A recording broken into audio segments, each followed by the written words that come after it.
हमारे यहाँ चांद से तरावी शुरू होगी। रमजान का चांद शुरू होगा, ईद के चांद पर तरावी खत्म होगी। ये कायदा है कि चांद से तरावी शुरू, चांद पर तरावी खत्म। लेकिन होता क्या है, 10 दिन तरावी में कुरान खत्म हुआ तो क्या समझते हैं, तरावी खत्म हो गई। अब क्या है, छुट्टी हो गई। जल्ले तू जलाल तू इस बला को टाल, बहुत बड़ा बोझ था सर का, हड़ेक था, खत्म, छुट्टी हो गई। और जानते इंसाफ से मैं आपको बताने के लिए जा रहा हूं, शबे कदर कब आएगी, 20 के बाद। और इनकी तरावी खत्म हो गई, कुरान खत्म हुआ था, इन्होंने तरावी खत्म समझ लिया, मस्जिद में आते ही नहीं। वो रात आई, चली गई, ये धोबी का गधा, न घर का रहा न घाट का रहा। ठीक रमजान से पहले कमेटी बैठती है, यार हाफिज चाहिए लेकिन सुपर फास्ट हाफिज होना चाहिए, एक दिन में दिल्ली पहुंचा दे, ऐसा हाफिज। तो अंधेर नगरी चौपट राजा एक हाफिज आ गया, यालमुन तालमुन वाला, अंदर से हाफिज नहीं था, ऊपर से हाफिज बन रहा। वो बोला कि आप लोग कितने दिन में तरावी सुनना चाह रहे? बोला कि सुना दीजिए जल्दी जल्दी में, किसी तरह से हम लोग जिम्मेदारी से निकल जाए। एक दिन में आंख बंद कीजिएगा, दिल्ली पहुंचा देगा। अल्लाह अल्लाह, बहुत भारी हो जाएगा, 3 दिन में खत्म कर दीजिए। तो पहला दिन आया 10 पारे मुकम्मल, दूसरा दिन आया 20 पारे मुकम्मल, तीसरा दिन आया ऐलान करता है मुबारक हो तरावी खत्म हो गई, मिठाई बांट दी। एक आदमी उसमें समझदार था, उसको सूरह यासीन याद थी, वो खड़ा हुआ, कहा हाफिज साहब हमको तो आपका घोटाला समझ में आ रहा है, आप यालमुन तालमुन करके अड्डा तड़प करके दिल्ली पहुंचे, आपने तरावी सुनाई नहीं है। अगर आप तरावी सुनाते, सूरत पढ़ते, तो सूरह यासीन आपने क्यों छोड़ दिया? ये समझ गया कि मेरा घोटाला पकड़ा जा रहा है, अब ये निकलने का बायां दायां रास्ता तलाश कर रहा है। आपने बिल्कुल सच कहा, मैंने जानबूझ करके छोड़ दिया था, आप कैसे सुनते? जानबूझ करके छोड़ दिए थे। सूरह यासीन मुर्दा पर पढ़ी जाती है, जिंदा पर पढ़ी नहीं जाती है। जैसे ही आप, मैं सूरह यासीन की तिलावत करता, आप पीछे खड़े होते, सबके सब मर जाते, इसलिए छोड़ दिया था। तोहफा ये मुसलमान को, तोहफा ये मुसलमान को, रमजान मुबारक हो, तोहफा ये मुसलमान को लेकर ये आ गया है, बेशुमार बरकतें दिन रात बरसती है, अल्लाह की नेमतें, अल्लाह का तुम्हें ये एक मेहमान मुबारक हो, तोहफा ये मुसलमान को।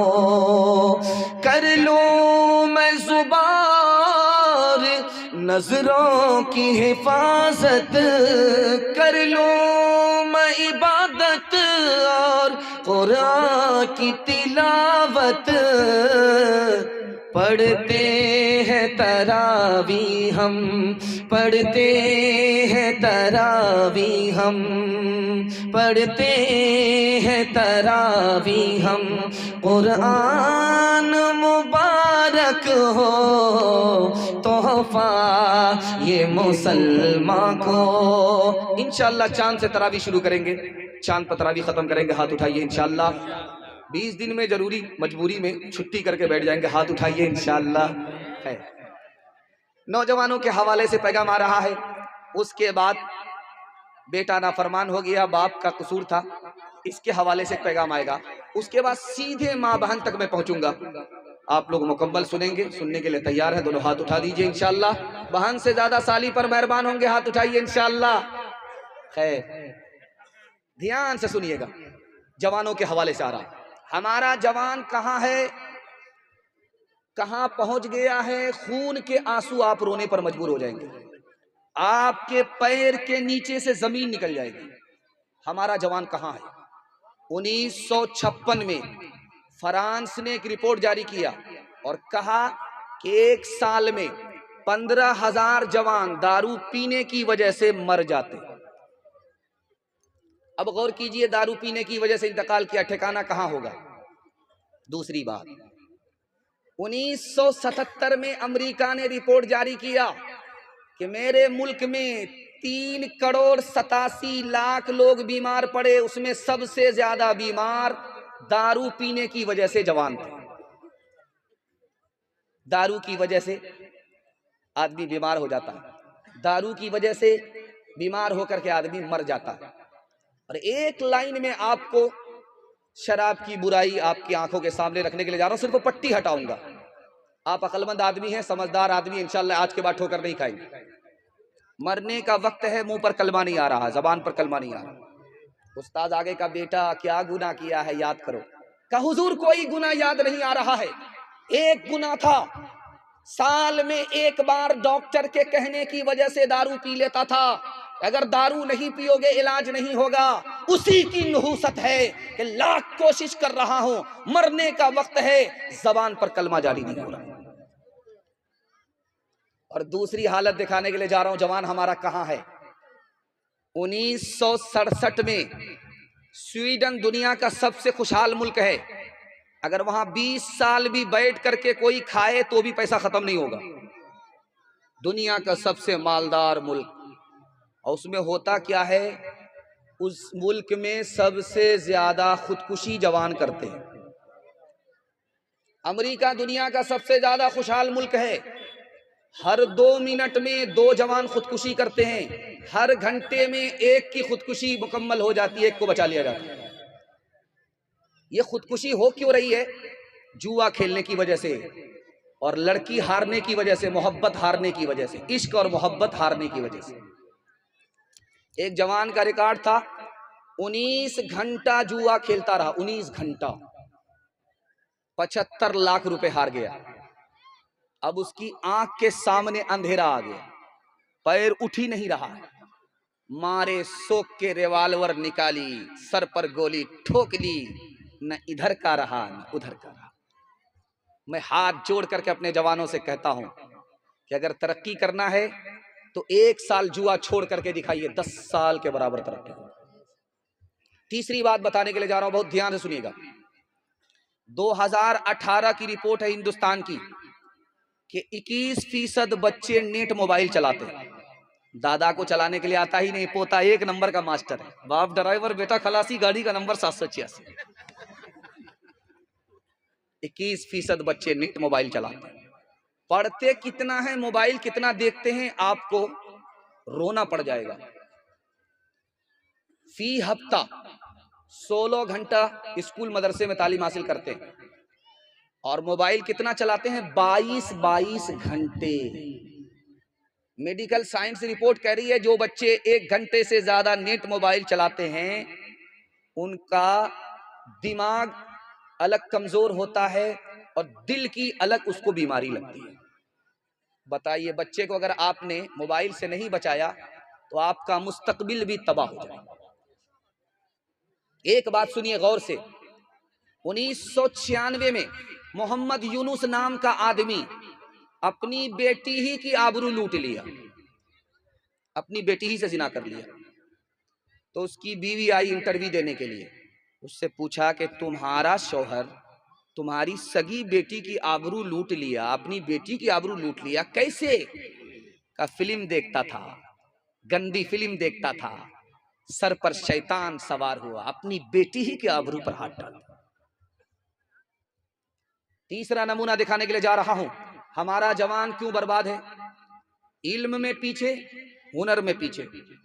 अक़वाम मुत्तहिदा की रिपोर्ट है 1984 की कि पूरी दुनिया में 150 करोड़ लोग जाहिल हैं, और सबसे ज्यादा किस मुल्क में जाहिल हैं? कौन लोग जाहिल हैं?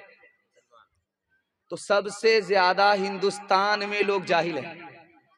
और हिंदुस्तान में कौन लोग ज्यादा जाहिल हैं? मुसलमान। 62% मर्द जाहिल हैं, 72% औरत जाहिल है। इसलिए मुसलमान पीछे। अभी हजरत मुफ्ती साहब सर सैयद अहमद खान साहब रहमतुल्लाह अलैह के हवाले से सुना रहे थे। 3 लड़के अलीगढ़ में दाखिला लेने के लिए जा रहे थे, लेकिन टिकट नहीं था, ट्रेन में सफर कर रहे थे। एक बूढ़ा का रिजर्वेशन था, तो बूढ़े को डरा रहे, ओ बड़े मियाँ पैर समेट करके बैठो, हमको पहचानते नहीं हो, हम कौन हैं? अहमद असरार हैं। दूसरा बोलता, ओ बड़े मियाँ, समझ में बात नहीं आ रही है, क्या कहा? हमको नहीं जानते, हम कौन है? हबीब मुख्तार। अल्लाह। तीसरा बोला कि हमको भी पहचान लो, मेरा नाम सैयदुल अबरार है। अब बूढ़ा क्या, वो पैर फैला करके बैठे, झट से पैर समेट करके बैठ गए कि बाप रे, कहाँ ये तीन पहलवान, कहाँ ये सूखी लकड़ी, कहाँ मुकाबला हो। बूढ़े का टिकट था और जवान का टिकट नहीं था, और दादागिरी से जा रहे थे अलीगढ़ यूनिवर्सिटी दाखिला लेने के लिए। उस बूढ़े ने उन नौजवानों से पूछा, कहाँ जा रहे हो? कहा, हुजूर दाखिला लेने के लिए जा रहे हैं। अच्छा, कहाँ? कहा, अलीगढ़ यूनिवर्सिटी। इत्तेफाक से वो बूढ़ा उसी का वाइस चांसलर था। अल्लाह अल्लाह अल्लाह। अब बूढ़े को पावर आया। कहा, क्या नाम बताया था? अहमद असरार। क्या नाम बताया? हबीब मुख्तार। क्या नाम बताया? सैयदुल अबरार। अरे मेरा नाम भी तो पूछो कि मैं कौन हूं। अब इन लोगों के कान खड़े हुए, सूखी लकड़ी में कहां से जान पैदा होगी। कहा कि चाचा आप बता दीजिए आपका नाम क्या है? कहा, मैं परवरदिगार हूं। यूनिवर्सिटी पहुंचो, बाप से भेंट हो जाए। वो बातें जिनसे कौमें हो रही है नामवर सीखो, उठो तहजीब सीखो, सनअतें सीखो, हुनर सीखो, बढ़ाओ तजर्बे अतराफ दुनिया में सफर सीखो, खवासे खुश तर सीखो, उलूमे बहरोबर सीखो, खुदा के वास्ते ऐ नौजवानों होश में आओ, दिलों में अपनी गैरत को जगा दो, जोश में आओ, दिलों में अपनी गैरत को जगा दो, जोश में आओ। खिलाने पिलाने में आगे रहेंगे, मगर पढ़ाने लिखाने में पीछे हाथ उठाइए इंशाअल्लाह। दो चार हमारी तरफ हाथ उठा रहे हैं, हम इधर के पागल हैं, वो उधर के पागल। पागलों का इस्तेमाल, ये मोहब्बत में पागल है। अल्लाह हमारे सुनाने को, आपके सुनने को बेहद कबूल फरमाए। बेटा नाफरमान कैसे होता है, जिम्मेदार कौन होता है, ये बहुत खूबसूरत मुताला है, ये पूरे जलसे का खुलासा। इसकी हिफाजत करके चले जाइए। ये बिल्कुल आखिरी पैगाम है मर्दों के हवाले से, उसके बाद औरतों के हवाले से पैगाम आ रहा है। आप लोग सुनने के लिए तैयार है? दोनों हाथ उठा दीजिए इंशाअल्लाह। बीवी से पूछ करके माँ बाप को खर्चा देंगे, हाथ उठाइए इंशाअल्लाह। जरा ध्यान रखिएगा।